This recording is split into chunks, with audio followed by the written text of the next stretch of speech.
Moby, what are you doing? Test your battery some other time. The camping trip isn't until Friday.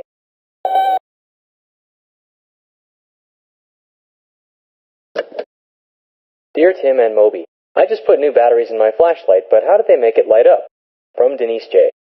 Well, there are all sorts of batteries that can be as small as a pill or the size of Moby. The AAA, AA, C, D, and 9-volt batteries that you use in your flashlights and radios are dry cell or alkaline batteries.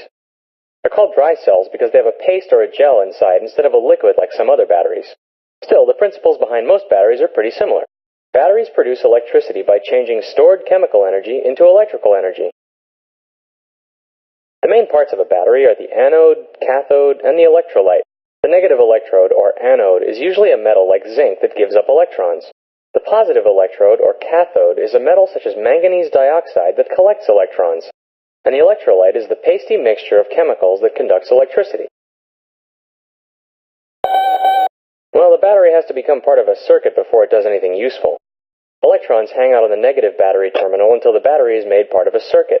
The metal of the negative anode goes through a process called oxidation. This changes the anode metal, leaving it unstable and releasing electrons. Those electrons flow through the circuit, and it's this flow of electrons that provides current to light up the bulb. The electrons flow back to the positive cathode, combining with its molecules in a process called reduction.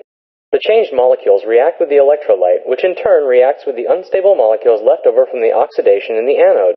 The reactions have come full circle, enabling a steady flow of electrons, which is what electricity is all about. When the circuit is complete, this cycle continues to repeat until the materials in the battery are used up. Then it's time to change the batteries. And now it's time for me to go to sleep. There are other kinds of batteries too, the rechargeable batteries you see in cell phones and laptops and other electronic devices. And the batteries in cars are another type altogether, with a liquid electrolyte.